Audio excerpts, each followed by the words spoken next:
All right, welcome everyone. So nice to see so many people back from last week. I'm recognizing a lot of names. So thank you for taking the time to join Michael's Community Classroom online. So why don't you go ahead and type into chat where you're from. As everyone's coming in, we've got quite a crowd. So everyone's getting in and getting situated so we can see where people are from. So we've got some New York City, Plano, oh my goodness, it's going so fast. Hollywood, Florida, Alabama, New York, Atlanta, Brooklyn, Virginia, Chicago, Maryland, North Carolina. Wow, Connecticut. I am seeing people from all over. That's great. All right, so just a couple of quick housekeeping things as more people are coming in and joining us. Everyone is on mute just so that we can cut down on the background noise. So please use the chat to interact with us throughout the class. We want to hear from you and we want to hear what's on your mind. And as you know, Miss Karen will keep it very exciting. This will be recorded and available to view this coming Saturday. We did receive a couple questions before the class about what if you missed the class last Thursday and you're new this week? Don't worry about that at all. Still enjoy the class and then take your time, go to michaels.com/classes and you will be able to watch her class from last week. I'll also drop that link in the chat in a few minutes. I don't know about you guys, but all week I've been reflecting on what Miss Karen taught us last week. And I can't wait to get started and learn more. So I'd like to turn it over to Miss Creative CEO, Miss Karen Baxter, so she can continue to educate us on makers, mindset, and money. There you go. Give yourselves a hand. Come on. Yes, y'all, I'm looking at the gallery view and y'all look amazing. Amazing. I love it. I love it. I love it. Are y'all ready tonight? Are y'all ready? I'm looking at you. Shake your head. Give me a thumbs up, something. Okay. Excellent. Excellent. Excellent. I'm so glad to have you guys here, whether you have been here, is your first time here, or let me pull up the chat so I can kind of see what we're talking about, because I'm gonna ask y'all to do a couple of things for me. If this is your first time here, give me a 1. If it's your second time, give me a 2. Hey, I see that chat is rolling. Yes, it's rolling. Love it, love it, love it, love it. Yes, so we've got, I feel like we got to balance some new people and some repeats. Yes, I love it. I love it.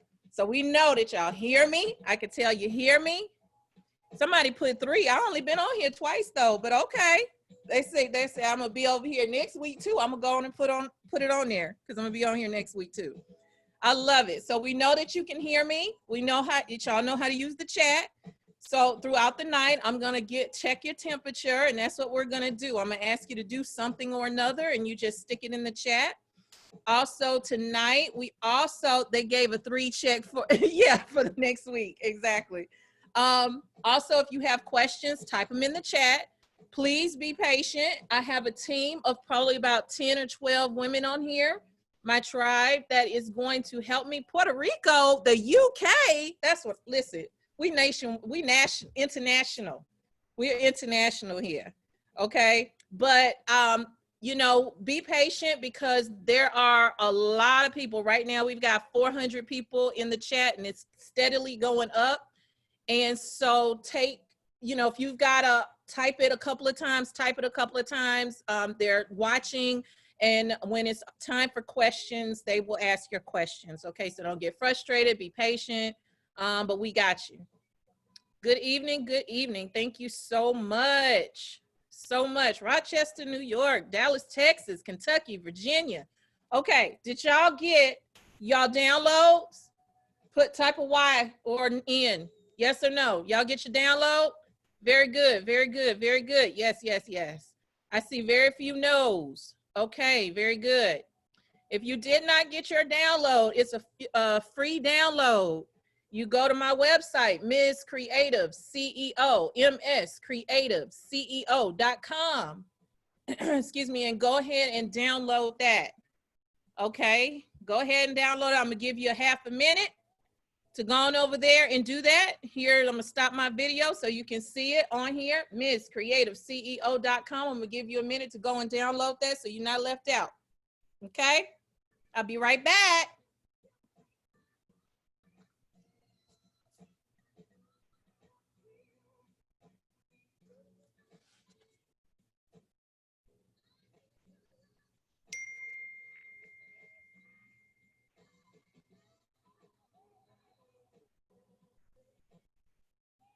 Hey everyone, I hope you're excited about tonight. I know I am.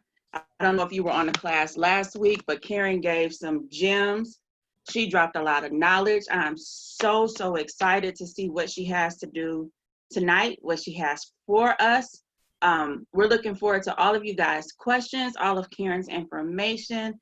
Please stay involved, keep the energy up and going. We're a tribe, y'all. Let's do this. Let's have a good time tonight.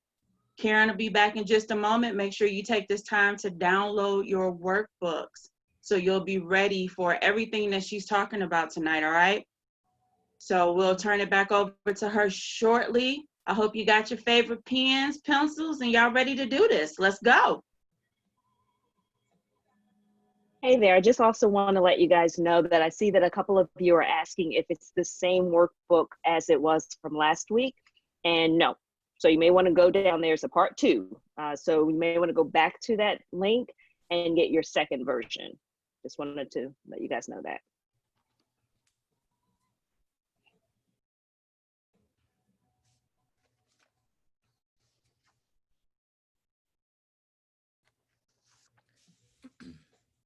All right. So I see y'all getting it because my phone, my watch is buzzing. So I know y'all getting it. Wonderful. As she said, part one, I took it down, but I can put it back up. I have to put it back up later on this evening, okay? Matter of fact, if you are a member or if you want to join my group, matter of fact, that's how you'll get it. If you're in my group, which is Creative Boss Collective, The Creative Boss Collective on Facebook is my group. And so if you're in there, I'll make sure part 1, part 2, and any subsequent parts are on there, the videos, all of that. But of course, you can go ahead and go to michaels.com and watch the video on that page, michaels.com/classes, okay? Thank you, Jantel and Janine, for pointing that information out. Repeat that, please, is The Creative Boss Collective. The link was just posted in the group, in the chat. The Creative Boss Collective on Facebook. Okay, so let's get started. Let's get to the real. This is it, Maker's Mindset Money, Volume 2. Today, we're gonna talk about finding your ideal client. We're gonna talk about branding your business and pricing your crafts for profit, okay? So the first thing I'm going to do is talk to the people that it's their first time here, that they're like, who is this lady and why is everybody so excited about her? Okay. My name is Karen Baxter, and I am a creative entrepreneur. I'm gonna tell you a very short snippet because I wanna spend more time on you than on me this time. And basically I have been an entrepreneur for 20 plus years. I've done a little bit of everything, people. I've done lotions and potions and makeup and jewelry and legal services and insurance and the network marketing industry. I've pretty much done it all. I am still a licensed real estate agent, have been one since 1998. I've owned and still own a tax preparation firm. I've done a lot of different things. So I have learned a lot. I have tried a lot. One thing that makes me laugh is that my mother that's on here tonight, she keeps every business card I've had, every one of them. And sometimes she'll bring them out and it's like filling up the whole table, all these different business cards because I've done so many different things. So I can tell you some stories about what to do and what not to do. I became a creative entrepreneur probably about 6 years ago after a particularly stressful tax year, because I am kind of right and left brain. I've got my logical side and my creative side. Well, after having too much time in the logic, I was like, I got to find something creative to do. And I started making things, and here we are. I can go through the whole thing, but right now, here I am. And I solely support myself on my ideas in my head that funnel out into my fingertips, out into the world. I 100%, well, I'm gonna say 97% support myself on creativity, because I do taxes. Although I might be kind of getting away from that in the next couple of years, but I do have a tax company, and three months out of the year, I have a team that works that. But other than that, the rest of the year, it's all creative, and I love it. And I would rather be creating than doing anything. So I know that I am very well equipped to teach you what to do and how to do it from a creative standpoint, because I've been at the bottom. I've been at the very, very bottom of this whole thing, and I'm still rising to the top. I'm not saying that I'm already there, but I'm kind of midway at this point as far as I'm concerned. Okay, so what I do is what my t-shirt says. I teach you how to take your business out of the back room into the boardroom so you can take your business to the bank. That's what I do. That's how I teach, okay? So remember that, back room, boardroom, business, bank, okay?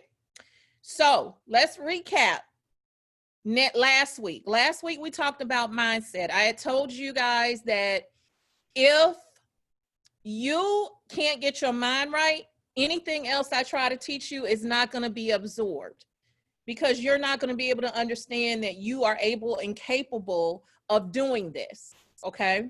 So we worked on our mindset. We worked on how we feel about ourselves, and we realized that how we feel about ourselves is going to dictate how successful we are and how our business is going to run, okay?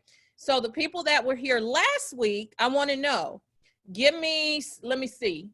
Do you feel better? Do you understand how your personal mindset plays into your journey as a creative entrepreneur? Do we get it? Yes or no? Very good. Very good. Absolutely. Yes, yes, yes, yes, yes, yes. Absolutely. Okay.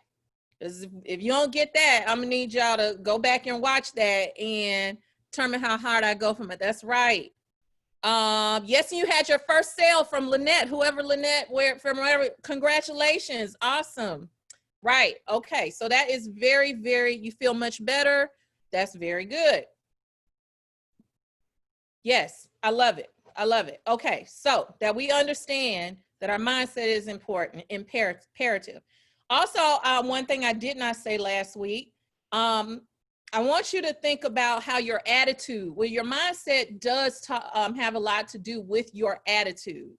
And I want you to know, have y'all heard the saying, your attitude determines your altitude? Has anybody heard that saying before? Okay, very good. All right, do you understand that that saying actually came from the aviation industry? Airplanes, okay? It's very simple. Your altitude, how high you go, depends on your attitude. That's simple. But it's really a technical term in the aviation industry. Okay, so when you're in a plane, your attitude of the plane is how the plane is sitting. So if you're on the plane or you're straight like this in an airplane in the sky, right? If you tilt up, the attitude of the plane is if it's up or if it's down. If your attitude, the plane's attitude is pointed down, where's your altitude going to go? Downward. But if the plane's nose is tilted up, the attitude is up and it goes up, okay? So your attitude determines your altitude, quite literally from the aviation department, okay? So I want you to remember that. So your attitude and how you take new information and assimilate new information and apply new information will determine how you go. Again, mindset. Remember that, okay? Now, let's get into the meat of things. In your workbook, the first thing we're going to talk about is who is your ideal client, okay? Who is your ideal client? Now, this is extremely important. A lot of people want to start everything. Well, how much do I need to charge? People inbox me, text me, all of this, all the time. They'll show me something and say, how much would you charge for this? It doesn't work like that. You're really putting the cart before the horse, okay? The first thing you really need to determine is who you're selling to. Who are you selling to? Honestly, you really shouldn't create a product until you have this in mind, really. You should know your target demographics. Okay, understand that what we're going to do is break down some high-level business processes into bite-sized pieces that are easily chewed and digested. So y'all get what they're doing in the boardroom. While y'all in the back room, this is what they're doing in the boardroom, okay? So they do focus groups. Have y'all ever heard of a focus group? Y'all heard of that, right? Okay.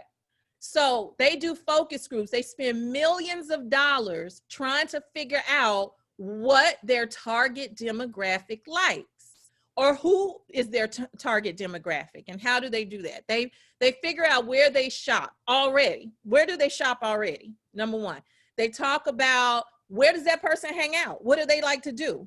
And when they're doing it, depending on the product that they're trying to sell, they're like, well, when that person hangs out, if it's food, where do they like to eat? Or if they're hanging out, what do they like to wear if you're into clothing? Do they like to go to the movies? So then is my target market into fitness? Well, if they're into fitness, do they like these type of workout clothes? So they want to know, what is their lifestyle like? What do they want and what do they need, more importantly, because you know the ideal thing is to find a problem and solve it. That's in business. That's what you do. You find a problem and you solve it. So they're looking for the person that hangs out. Where do they shop? Where do they eat? They want to know what their colors are. What kind of stuff do they like? What do they like to do? Do they like to run? Do they like to jump, hop, skip, drive? What do they like to do? Okay. And what problem can you solve for them? They also want to know what the age, what's their demographic. They want to know everything about that person. Where do they live? Do they have kids? What kind of income? And do they have disposable income? See, those things you would think, oh man, I'm just crocheting a beanie hat. Like, why do I need to know all of that? Well, if you want to make money doing a beanie hat, you need to know who you're making the beanie hat for. If you're making the beanie hat for an adult man, but your whole audience that you talk to is 2-year-old children, are you really going to make money selling 2-year-old beanie hats to kids, but it's a man size, right? It doesn't make sense. You're wasting your time. You're just going to be doing a whole bunch of crochet hats, and then you're going to throw them in a pile, and you're going to like, I'm going to quit now because nobody wants to buy my stuff because I put it out there. I posted on my personal Facebook page with all my friends that are all girls, but I make these men's hats. You're never going to sell anything. Then you get discouraged, and then you quit. Okay, you say this is too hard, this is too much for me. Then you start to lower your prices, and then you just eventually quit and walk away. So I'm trying to teach you on the front end how to think and how to position yourself so you don't have to worry about that on the back end. Okay, make sense? Okay, so now what brands do they already buy? So if you are selling body products or whatever, you need to look at the other brands, the competition. You need to look at them and see what they are doing. If my target demographic buys this particular brand, why do they buy that brand? And how can I improve upon what their experience is with that brand? Okay, so you learn once you watch their buying habits. Understand, and here's a quick tip. Go ahead and jump on the bandwagon and follow the people that have already spent the money. They've already spent the money. They have spent all of the money they can spend, doing focus groups, sending surveys out. Why do you think they ask for surveys? Almost every time you buy something, somebody wants to know a survey, and they ask 10 questions about you. Why? Because that's information gathering, so they know what their next product is. How do they need to improve? That's information gathering. Okay, so you guys need to learn that as well. Okay, but go ahead and look at what your competition is already doing, because they've already spent the millions of dollars to do it. So look at it and study it. I did not say be a copycat. Now, I didn't say that. We don't copycat because we're originals, because we're creatives. However, there's nothing wrong with looking. Okay, grocery stores. Let me give you an example. Take grocery stores. All right, and I know everybody's from different places, and hopefully I can relate this to you from where I'm at. You have the people that shop at Walmart, okay? And don't get me wrong, there's nothing wrong with any of these stores, and if you shop at them, because I shop at all of them, okay? But you have some people that grocery shop at Walmart, no big deal. Then you have somebody that shops at like Kroger, okay? Then you have people that shop at Publix, a little higher up, a little more expensive. Then you have people that shop at Sprouts, Fresh Express, I think, or Fresh, whatever that store is. And then you've got Whole Foods, right? So you can think the people with the mindset that shop at Whole Foods, are they typically the same people that would buy their groceries at Walmart? Real talk. No, it's a totally different mindset, those two people. Now, Walmart has a plethora of items, okay? So the Whole Foods person might go into Walmart, but I'm specifically talking about the food, okay? Because it's a different type of food that's at Sprouts or at Walmart, okay? So think about that. Look at your coffee drinkers. You've got your Starbucks, and then you go down and you get your Quick Trip or your 50-cent coffee at McDonald's. Are those the same people? It's not. Okay, some people can't live without their coffee. I know 2 people personally on this screen I'm looking at. They cannot live without their coffee. Okay, and if they can't I know one girlfriend of mine, her Keurig was not acting right. But did she go to Quick Trip? No. Did she go to Dunkin' Donuts? No, she did not. Did she go to McDonald's? No. She went straight to Starbucks because that is who she is. And there's nothing wrong with it. There's nothing wrong with it. But her first instinct was to go to Starbucks. So if I'm trying to sell her something, I know where her mindset is. Makes sense? Give me a yes if that makes sense. Give me a yes if y'all understand what I'm saying. Very good, very good, very good. Okay. Makeup. Let's take makeup. You can go to Walgreens and you can get the good old Wet n Wild for 99 cents. Well, at least when I was growing up, it was 99 cents. I think Wet n Wild is a little more now. But you could go get your 99-cent eyeliner and be okay. Even though you had to light it with a lighter because it was so hard. Y'all know what I'm talking about. Y'all, if y'all know what I'm talking about, you're telling on yourself. Okay. But it may do, did it not? It may do. You go to the beauty supply store or Sally's Beauty and you get the little bottle of fingernail polish for 99 cents. It's okay. It's okay. But then you got the people that have to have OPI, fingernail polish for $7 a bottle, okay? Then you have the people that have to go to Sephora. The only reason why they go to JCPenney is to go to Sephora within JCPenney. But they prefer to go to the mall, the high-end mall, to the Sephora store, okay, to get their makeup. We don't do Wet n Wild over here. We do MAC, okay? So you have to know your demographic. I'm giving you guys different examples because I want you to start paying attention to how people's buying habits are, because that plays into how you price and how you set your marketing up. Okay, and I want you to do that for your industry, whatever you're trying to sell or do. I want you guys to think, okay, if I do crochet or paper goods or whatever it is, I want you to think, okay, what are the different levels of crochet items? Do your people like fine, Sherpa, you know, I'm just saying words out here because I crochet, but I'm not on that level. I forgot the name. I think it's Sherpa. Sherpa, am I saying it right? I don't know. But y'all know what I mean. The high-end lamb's wool that's been hand spun by a maiden in the Netherlands. Okay, yarn. That's what I have to have. You have those, y'all know what I'm talking about. That's what I have to have, and I don't want anything less because my skin is sensitive. But then you got the people that say, oh, you can give me one off the 99-cent rack. It's crocheted or knitted, and I'm good. You got those kind of people too. Okay, the cheap Red Heart yarn. I love Red Heart. I'm not saying, but it's a lot cheaper than the Netherlands yarn. Okay, so y'all take your industry and look at it and say the people who would buy my product. Is it the Starbucks woman or the Walmart woman for groceries? Which place would it be? I want you to pay attention to that.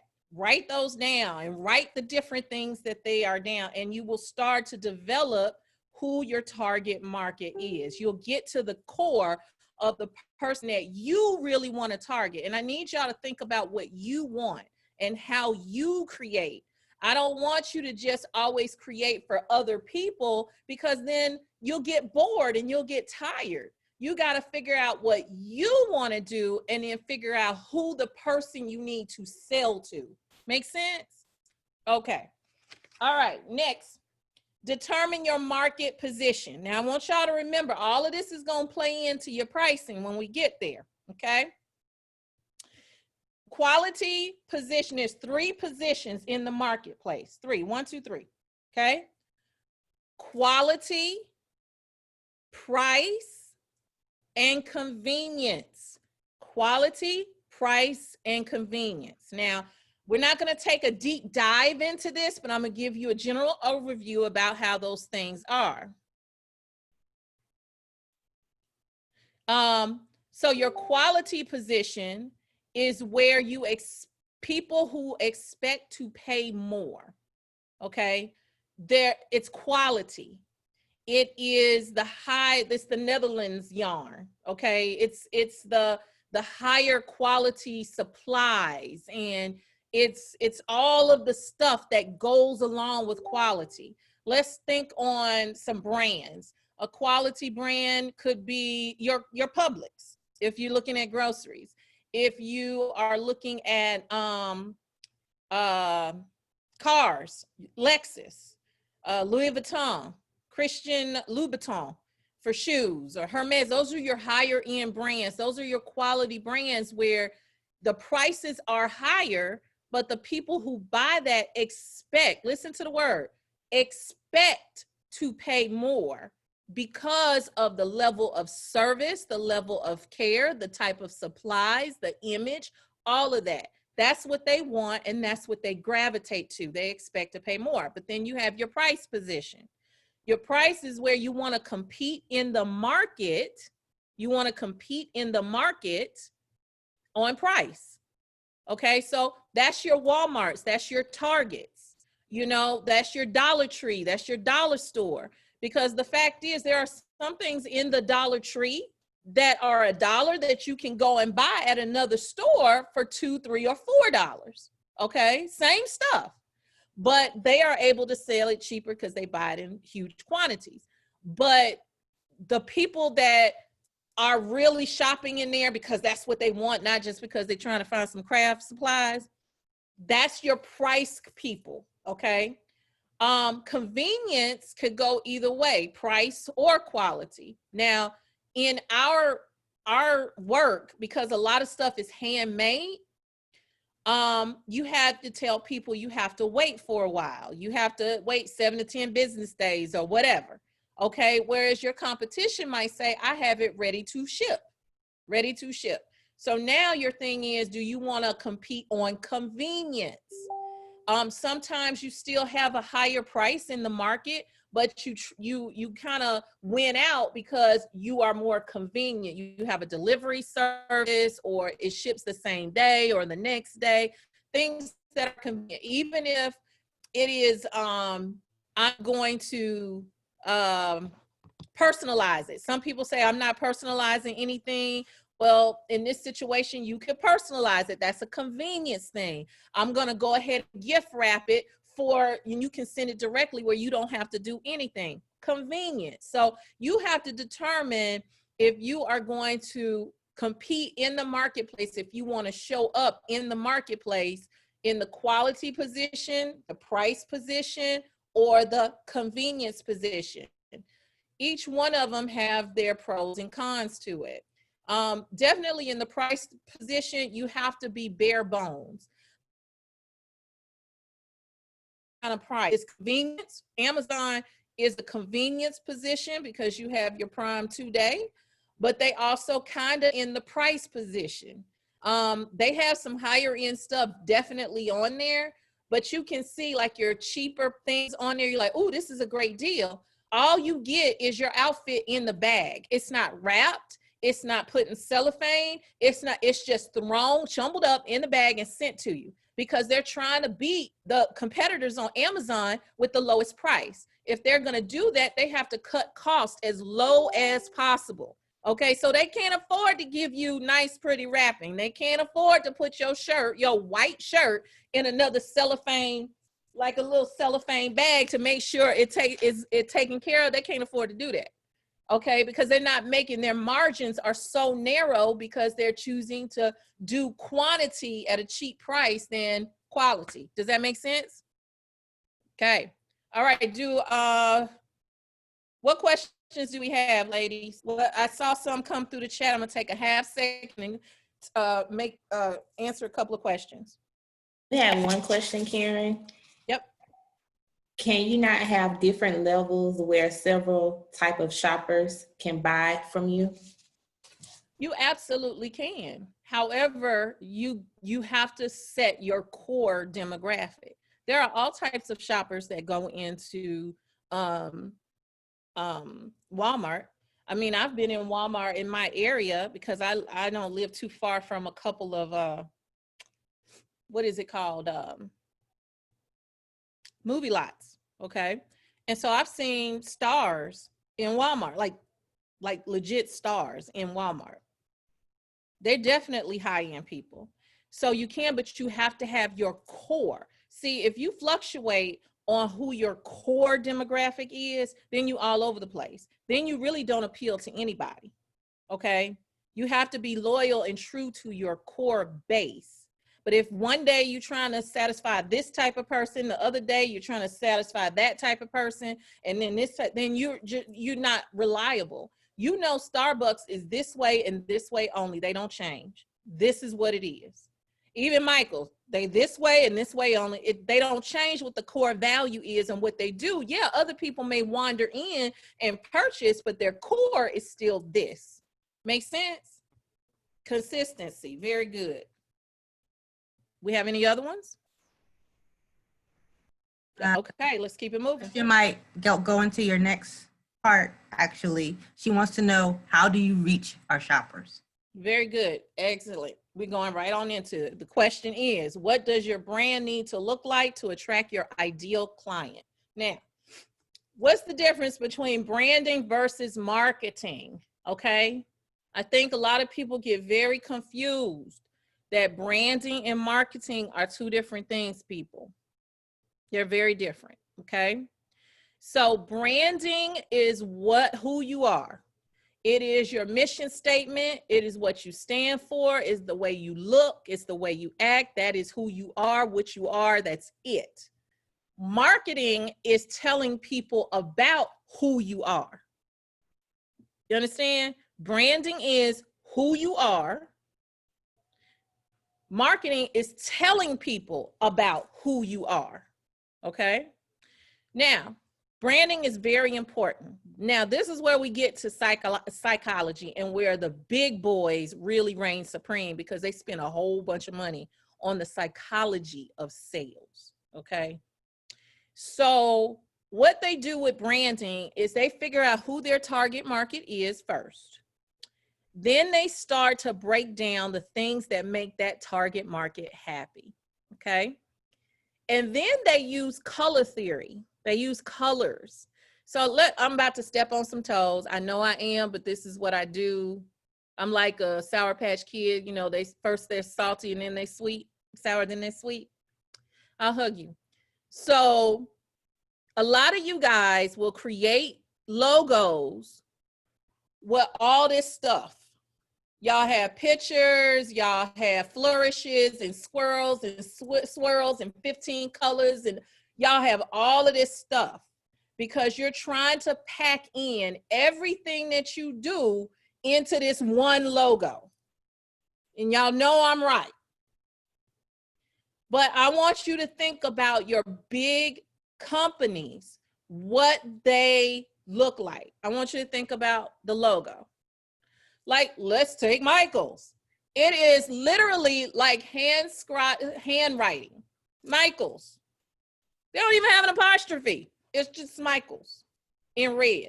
One color, one font. Simple. So that when you see it, you know it. Okay? Cricket. I know y'all know about Cricket. It's just green.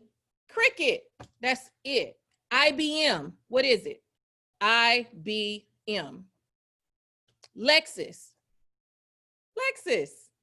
It is not it's simplistic. And here's something I want you to write down. Simplicity dictates quality. It's synonymous with simple. When you look at high-end companies, their logos tend to be very sleek. They may have 2 or 3 fonts, but for the most part, they're very sleek and simple. Some of them are signatures, you know, but that's it. It's just the signature. Dictates quality. Thank you. Simplicity equals quality. When you have all of this extra stuff, it looks almost amateurish. It can come across amateurish. And when you have a quality person, that's not what they're attracted to. So they go over to this brand that looks more appealing to their mindset, okay? Even down to the colors. Let's talk about colors. They mean something. Look it up.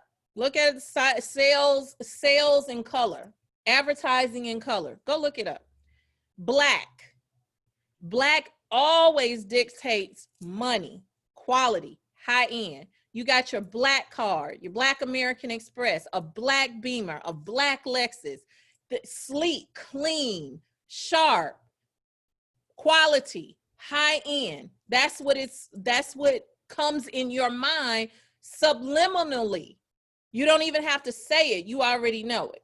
Then you have the color purple. Tell me in the chat, what purple? When you think purple, what does that come to mind? Royalty, exactly. Regal. And what is regal? That's like king, queen type stuff, right? And are they not rich? Don't they have a lot of money? And isn't that high-end quality? Hence the reason why that is my favorite color. Although my brand colors are very simple. They're black, white, gold, and purple. Because black and gold and purple are all high-end quality colors. Okay, so when you come to me and you see it's already kind of subliminal, like, oh, and my logo is simple. So, oh, she might, oh, okay, I see her. Let me count my money. Do I have enough? That's what you're gonna do when you're coming over here, okay? But that's how you do that. Blue, I saw somebody said blue. Blue is the color of trust.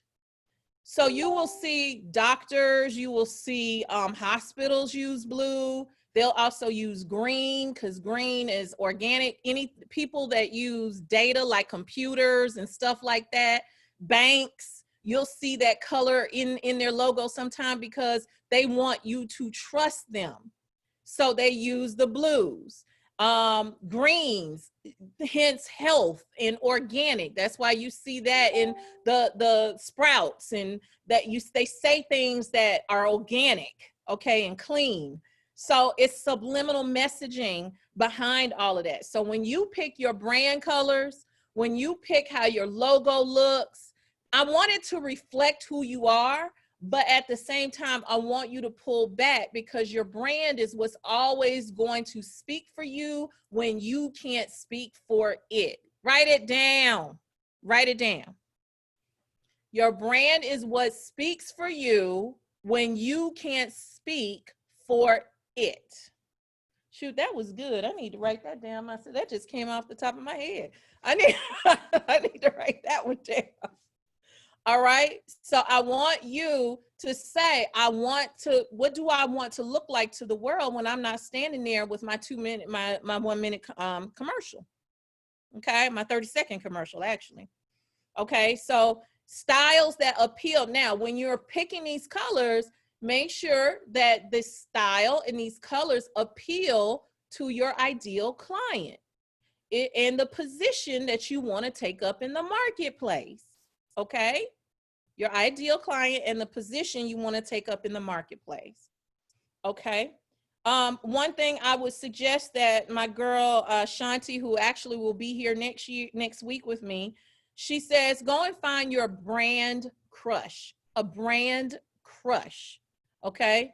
And your brand crush, could be Tiffany's, and that's your demographic, somebody that shops there or likes that type of stuff.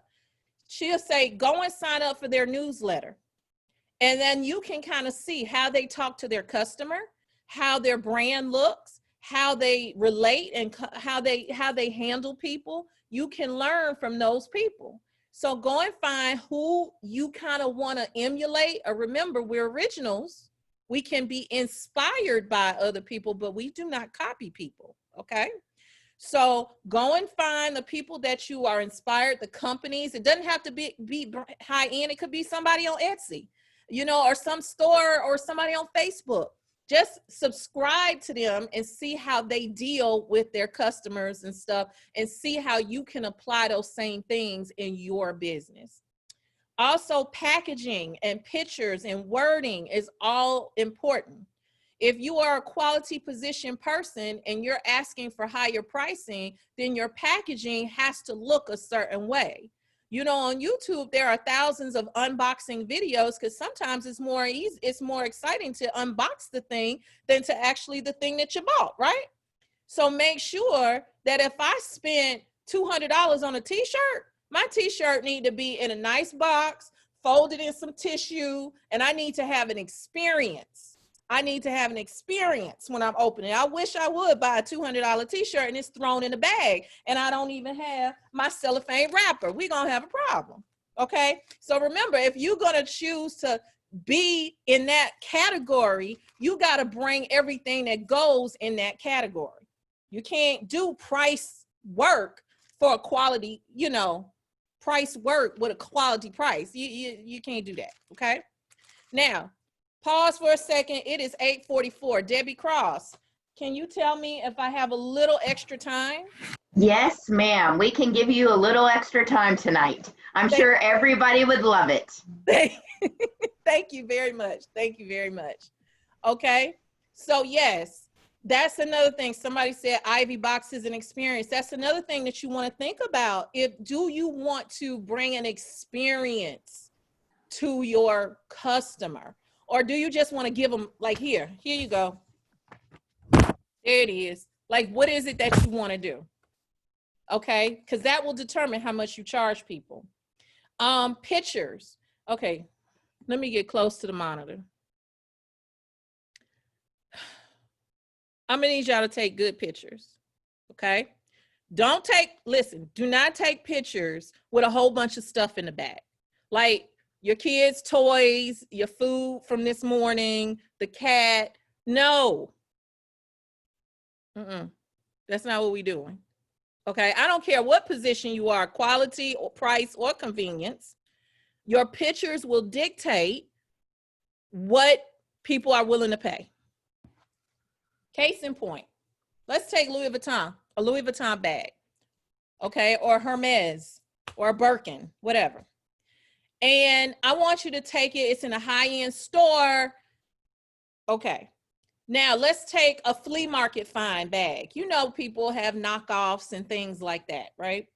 So if you took a knockoff bag from the flea market or somebody's trunk, okay, Louis Vuitton bag, and you took that bag and you dressed it up, you stuffed it full of the paper and you put it on under glass on a lighted pedestal with the glass and made it stand and pretty, and you put $1,500 on it.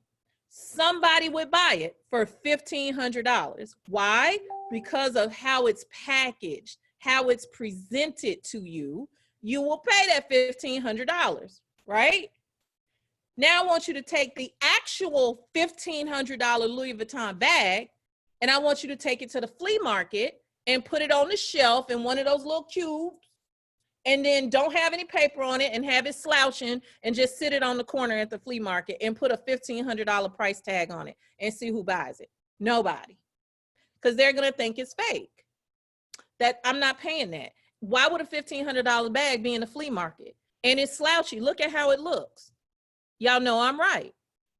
So y'all have to do the same thing. You can't say, well, they don't want to pay my, I hear this all the time. They don't want to pay my prices.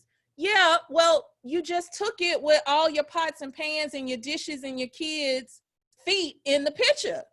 Like, no, they don't want to buy it. So I need you guys to think and plan and look when you have the, I don't even know where my phone is. Here it is. When you have the phone up, I need you to look at the phone and I need you to look at the composition of the picture. And if the picture, if this needs to be moved out the way, move it. Move that out the way. Move this out the way. Angle your phone a certain way that you don't get stuff that other people don't need to see. What if I'm allergic to cats? I'm allergic to cats. I'm not really, but what if I was? And I see a cat in your picture? We got problems. I'm not going to buy from you. Now, it may not be your demographic because maybe you actually are doing stuff for cat lovers. I don't know. So it wouldn't matter in that case. But you understand what I'm saying. You understand what I'm saying. Right. You can use whiteboards. You can find a nice sheet. You can find a nice sheet. But I need y'all to iron the sheet before you hang it up. Okay? Blink, blink. I need you to hang it up. Make it look nice. Okay? Take it from your brand crush. Your brand crushes are not going to put up wrinkled sheets. Or look at what they do. Look at their catalog. Look at their online store. They've done all the work for you. They spent the millions of dollars to have this amazing website done. Go and look at what they do and be inspired by what they're doing. Make sense? Okay. Oh, clean your lenses. Goddess, yes, child. Please. Clean the lens. Then you have a clearer, crisper picture. Okay. And it doesn't have to be perfect, but it has to be perfect when you're trying in business. It has to. Okay. Because all of these things, your words, please proofread when you're posting and when you're writing stuff in your descriptions and stuff. I need you to proofread because that plays into how people perceive you and your business. Okay. And the vibe, all of these things that I'm talking about, the logo, the branding, the colors, all of that plays into your vibe and the energy of your business. Okay. Do we have any questions, ladies? I have one, Karen. Can you comment on, it's a young lady named Sharika. She wants to look at her logo and comment on it. If we're not able to find her, we can try to check it later. And then someone says, does having a variety of colors, is that good for a logo? Okay, so the first question we'll have to inbox because we can't do that right here. Although I'll look at it, but I can't do it here. A variety of colors is good as long as they're cohesive, and it depends on the type of business that you have. If you have like a paint business, okay, paint is colorful. So that kind of goes along with the theme of the business. If you're dealing with children or doing childlike things, primary colors or whatever colors make sense because that's who it is. It has to make sense with whatever your brand is. Okay. And if that's your brand, okay, fine. Okay. But you can still have a sleek, clean logo with a bunch of colors. But it's like you got 15 million colors plus a lot of swirls and dips and hips, and it's too much stuff. And it's not pleasing to the eye. It's not pleasing. It's too busy, you know, for them to try to figure out what you're saying and what you're reading. Now, I'm not saying some people do like a little flower here, a little bling there, simple things, but I have seen some logos that are just like, no. And then you got to also think about how putting something on a t-shirt, how is that going to look? Or your branding and marketing materials, how is that going to look? You just got to think about all of that. Now we're going to get to the part of the equation, figuring the particulars out, okay? The actual hard cost. Let's get to that. Get your pens and paper out. But I don't ever want you guys to only go on the equation to set your price, because I just went through all of this stuff for the last hour that all plays into your price, okay? But here's the hard numbers. The equation is who's your ideal client, plus your position in the market, plus your supplies, plus your labor. Then you do a markup, your percentage markup. Then you got your price, okay? So let's start with your supplies. Now I'm gonna show you how to break down your supply cost. Y'all ready? All right. If you are making something and you need it's a yard of fabric, but you only need to use half a yard, 1/2 yard, okay? I'm gonna repeat the equation. Your ideal client plus the position you're gonna take in the marketplace plus your supply costs plus your labor costs. Then you're going to times that for your markup. And usually it's 1.5 to 2 times. It could be more, could be less, depends on what you're selling. But then you have your actual retail price, okay? We're going to start with the supply cost. So if you only need 1/2 yard of fabric, okay, to make this project. And the fabric is $10 per yard, but you only need 1/2 yard. How much does the fabric cost you for the one thing? How much? $5. Very good. $5. Okay, so that's your first supply. So in other words, and here's the thing, don't ever use a discount. Don't ever use the price. I went to the store and I got this $10 a yard fabric for $3 because I had a 70% coupon, whatever. Don't do that, because tomorrow when your next client wants it, you might not be able to get the 70% and you need to pay the full price, but you've priced yourself wrong and now you messed up. So always use the actual retail full price of the products that you're purchasing, okay? And if you get a discount on it, then that's great money in your pocket. But right now you're gonna do the full price.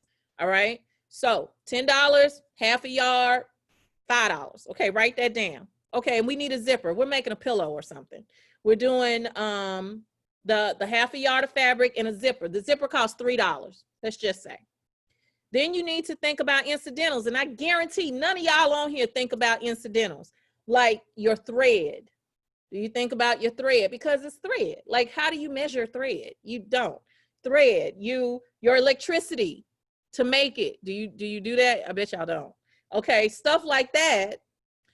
But that is like an incidental cost. So put $1 in there for that type of stuff.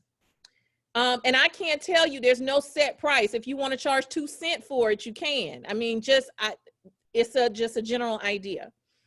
Then your packing materials, okay? Because you got to ship the thing. And depending on your position will determine your packing, how you pack it. I'm a quality position person, so let's just use this. And I will put my stuff in a poly bag, okay? Like I've been doing masks. I put my stuff in a poly bag. Then I put it in a cellophane bag, and then I put it in a poly bag mailer. Okay, and he's cute. You see that? That's cute, right? It's metallic and everything. So I figure out how much 1-in-1 cost. All right, so let's just say, for instance, I get 100 poly bags for $15. Okay, I'm using 1 poly bag. That means that this bag is 15 cents, right? Then a cello bag, let's say it's the same thing, $15 for 100. That's 15 cents. Then, you know, I'm gonna pack it with my business card and a thank you card. And so let's just say I did, what's this down here? This is just random numbers. $10 for 100 business cards. That means each business card is 10 cents. Each thank you card or whatever is 4 cents. I think, no, the thank you card is 10 cents. Excuse me, and I did a business card for $20 for 500. That made it 4 cents. So by the time I got my business card, my thank you card, my poly bag, and my cello bag, that's 44 cents. That's materials that I got to pay for so I can be in the quality position and it can look cute when you get it. So you need to factor that into your price. I bet y'all don't do that. I bet y'all don't do that. And y'all wonder why you don't make any money. Now, you think about your labor. Bet y'all don't ask about labor. Labor cost. Why do you think people get laid off when businesses start to lose money? Because labor cost is the highest cost usually that a company has. That's why. So if they will lay people off because they can't afford to pay you, don't you think you need to get paid for your labor? Because ain't you working? But y'all rather not charge and work for free. So what you have to determine, and I can't determine this for you, you have to determine what your labor cost is. Do you want to get paid $10 an hour, 30, 40, 50? That's up to you. Be reasonable though, because if you are just, you know, gluing 2 sheets of paper together and say, I want to get paid $50 an hour for that, that's unreasonable, okay? You could do what you want, but it's just unreasonable. And so sometimes you have more intricate things that you're doing. Maybe you have 2 different types of products, and one is very simple. It's no thought given to it. But then you have another type of product that is very in-depth. Then you might change your hourly because it's more of a thought process. But let's just say right now, I'm gonna charge $30 an hour for my labor. But it only takes me a half hour to make this product. $30 an hour, but it only takes me half an hour to make it. How much am I paying myself to make this one pillow? $15. Very good. $15. So now if we add all of our supplies, remember our supplies, we got $5 a yard of fabric, $3 for a zipper, $1 for incidentals, 44 cents for packing, and $15 for labor. Add that all together, we got $24.44. That is your base price. You can't sell whatever that product is, you can't sell it for less than $24.44. Otherwise, you will be in the red. Okay? Make sense? Yes? Okay, very good, very good. Now, once you have that base price, then you figure out your markup. And that's where your quality position and your demographic comes into play. Because how many times have you been on one side of town in one neighborhood and you could get a Chick-fil-A meal for $7 or $6. And then you drive to the other side of town and that same Chick-fil-A meal is $12.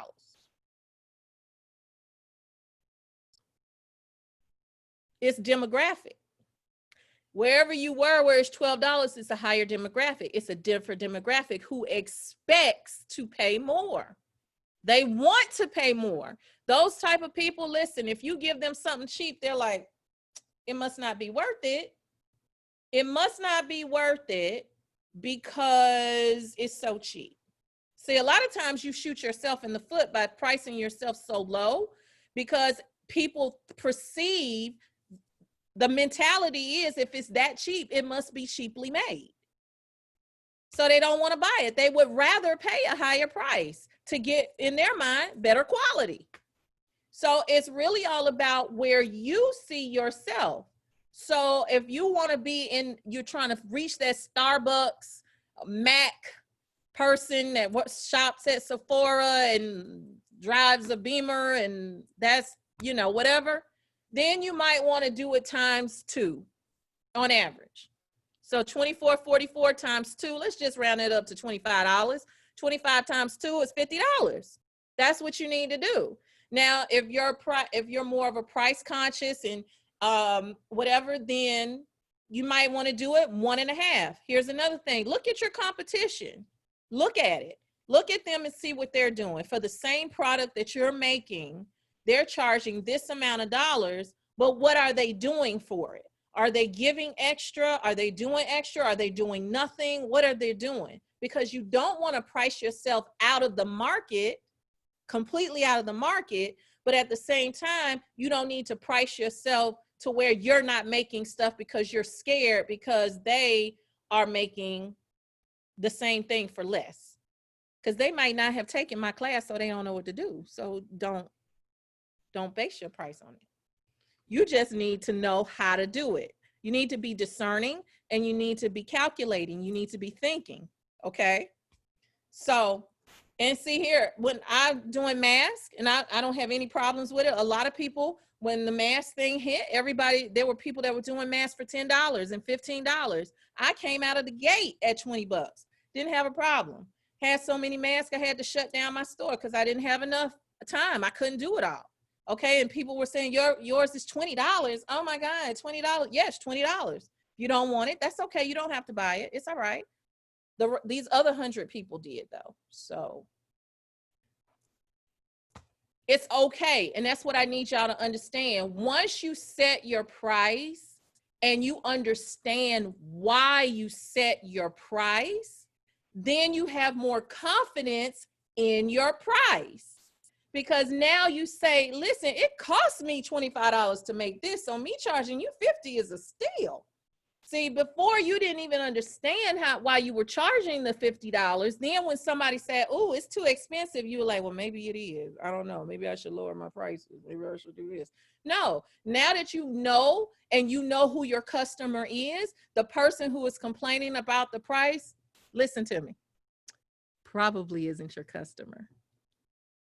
Okay. And so I need you to not worry about it. Your family members are not your customers. Now, fortunately, you have some family members may buy stuff from you, but really they're not your customers because you're their cousin, brother, sister, husband, whoever. You're going to do it for free anyway, right? Because we know each other. They're not your customers. So stop trying to make them your customers. Go and set your price and put it out there in the world. The people who you have drawn, you have done calculated study, you have thought about this, you have broken this down. And so you know who your customer is, and you know your cousin doesn't drink at Starbucks. They go to Quick Trip or McDonald's for 50 cents. That's what they do. So don't expect them to pay Starbucks prices because they're not. And don't be mad at them for that and say, they don't support you. No, that's just not who they are. And let them be and go find the people that are looking for you. You so busy over here worried about these people when you got all these hundreds of people waiting for you to show them your stuff, but you can't because you thinking about the wrong folks. Okay. All right. So do we understand? We have to charge for our labor. Okay. There you go. All right. So, recap. Your ideal client avatar. You need to figure that out. Who is your ideal client? You need to get a very clear picture of who you're talking to so you can speak their language. If you're not speaking my language, I don't understand you. If I don't understand you, I get tired and I leave. Okay? So it's like if I'm speaking French and you're speaking Spanish, I don't understand you. You're not speaking my language. So I will find someone who is speaking French. Okay? So you need to understand your client's language, their buying skill, the cues, what moves them, what excites them. Learn that type of stuff. And then you can move forward. Okay? Break down your industry, look at your competition, learn from your competition. All competition isn't bad. There's nothing wrong with healthy competition, and it's good. You can learn from it. Understand what your position is in the marketplace. Is it price? Is it quality? Is it convenience? Or is it price and convenience or price and quality? Which is it? You just got to make up your mind and figure it out. Branding versus marketing. Branding is what you say, who your company is, and marketing is what you say about your company. See, going back to marketing, which we'll talk more about next week, marketing is where you use a whole bunch of brand colors and all bunch of colors and swirls and stuff like that. That's where you use that at. You know, you might have Michael's or whoever might have some very, very colorful marketing pieces with all different colors and shapes and fonts and funky stuff going on, but their brand is still that simple Michael's right there in the corner. You understand? So understand the two. You don't have to put everything into your logo to get your point across. Okay. Remember that your packaging, your pictures, your wording, all of that plays into your brand and can play into your price. We talked about the equation. Remember that it is market, the market, your ideal market, client, plus your position in the market and your supplies, plus your labor. Then you times it, times whatever. One great place, and next week we'll talk a little bit deeper about where to market. Like we're going to talk about your platform, like Etsy versus a blog versus a standalone site, marketing on Facebook or Instagram, you know, how to market in groups. I know a lot of you are in groups, and sometimes it's difficult to market in a group because they usually say there's no marketing here. So how do you actually market where your target market is? To see a lot of social media, that's where a lot of your market is. And you can learn a lot by getting into groups where your people are. Okay, so we'll talk more about that next week. And we also talk, and the class is up. So y'all can go on over there and sign up for that.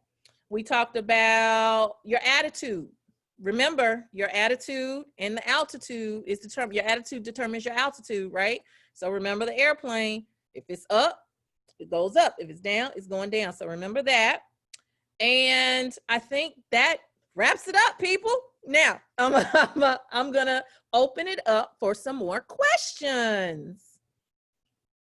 What we got? What we got?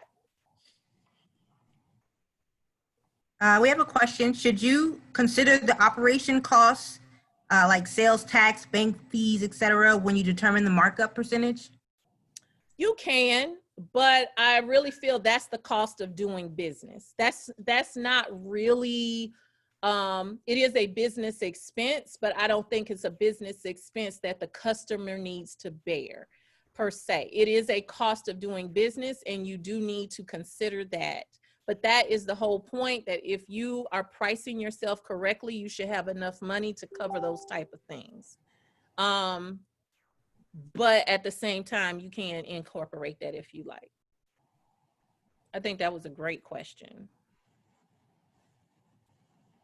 Have another question, Karen. How do we indicate these charges on customers' bill? Okay, I'm not understanding the question. Do you, okay, if I'm understanding it, these charges, we don't break down the charges, people. We don't say, hey, I'm charging you $5 for a half a yard and $3 for the zipper, and that's not what we're doing. We're going to come up with the price, and then when we go on our website or whatever, and somebody says, well, how much is that t-shirt? We can confidently say this t-shirt is $24.95. That encompasses everything that it is. Let's say the labor and everything cost you $10, and once you do your markup, it comes to $24.95. You just tell them $24.95. They don't need to know all your back end stuff. Another question is, do you need a sales license to sell crafted items, and do you need to include taxes? I think I am not a tax attorney. I am not an accountant, so I want you to actually do a little research on that. However, you need to check with your state and local licensing on whether it is. I'm in Georgia, and you can get a home-based business license. It is good to have those things if you're really serious about your business. And if you are collecting sales tax, yes, you need to pay the sales tax. You can't take money from people and then don't put it where it's supposed to go. So if you are collecting sales tax, and you are making money, I am sure in your state, the state wants to know that, and they want their money.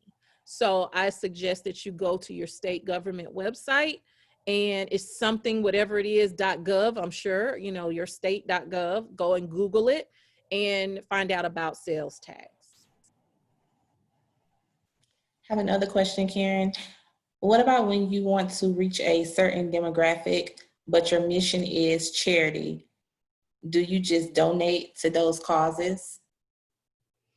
Okay, so you're trying to reach a certain demographic, but your mission is charity.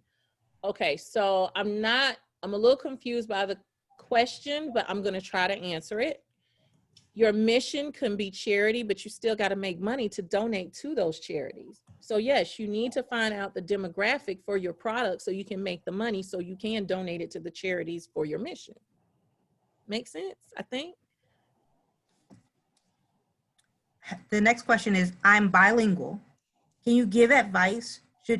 Should my logo do a slash of the business name for English, Spanish to translate, or two different logos, one for each language? I would do one for each language, in my opinion. I think doing a slash would be a lot and kind of busy.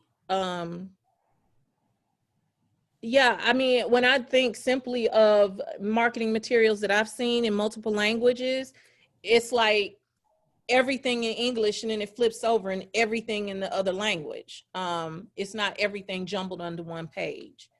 In my opinion, I would say separate the two, and maybe somewhere on your product page or something say, I'm gonna say it, I hope I say it right. Si habla español, I think it is. Yes, we speak Spanish. And then people who are reading the Spanish version, I don't know how to say, yeah, I speak English. But put something on there that both parties know that you speak Spanish or English. Make sense? That's what I would do. Next question, should you have insurance for your crafting business? I highly, highly recommend that. Okay, couple reasons. First of all, we are hoarders. Let's just be honest about it. Let's just be honest. We have a lot of craft stuff. Okay, so if something happens, you should have some type of coverage for your products. God forbid anything ever happens and you lose them, you want some insurance. And understand that your homeowners or your renters policies do not cover usually your for-profit businesses within your house. You have to go back to your insurance agent and get a special rider for your stuff for a business in a house or a dwelling. Okay, check your policies. I'm not an insurance agent, although I used to be one. I'm not now. Okay, and so I would check that. Also, it is good to have liability insurance, because God forbid you have something happen to one of your customers or a customer's child or something like that, especially if you're creating things with small objects or whatever, you might want to look into having some type of liability insurance for your business. That's all. Insurance is always great to have. Anything else? Any advice about storage or organizing crafts and supplies? Sweetie, that's a whole nother video. I need that video. Listen, when you find one, let me know. I'm sure Michael's will probably have something pretty soon. That's a great one to have, how to do storage and things like that. Okay, trying to figure out how to merge catering, interior design, crafting, molds, and pigs together. Will there be a class?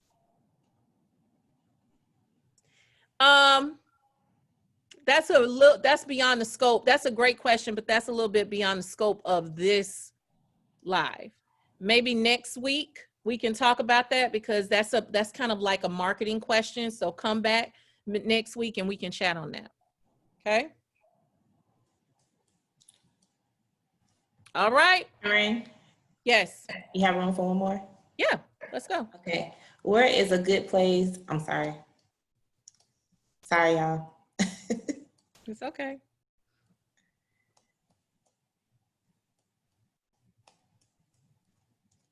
I'm sorry, Karen. It's all right, baby. Yes, all your Here you go. Got it. You got Got it.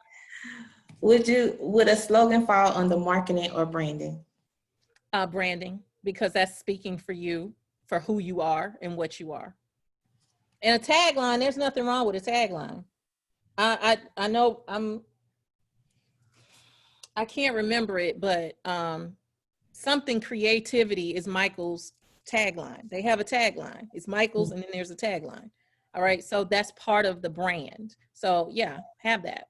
But you may not always have the tagline on your marketing material every single time. It may just be the logo. Does that make sense?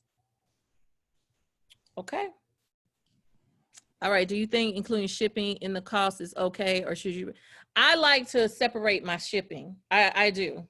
Some people, it's a mentality thing, because if the price of the thing is, if the t-shirt, you're looking at a t-shirt, you don't expect to pay more than $20, $25 for a t-shirt, but I'm saying it's $30.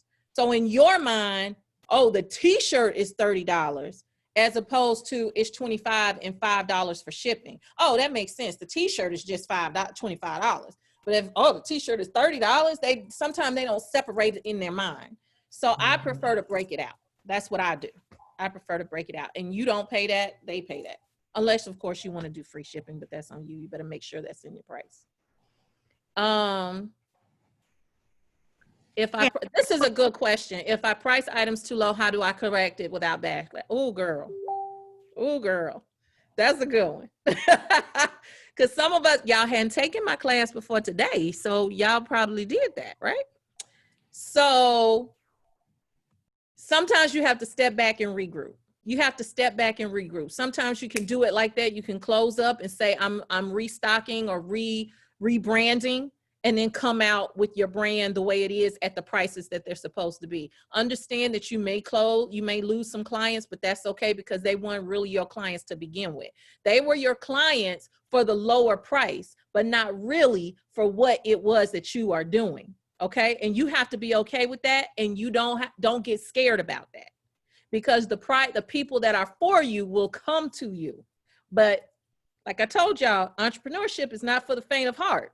You got to be okay with losing people that weren't supposed to be there to begin with. Okay. But that's what you have to do.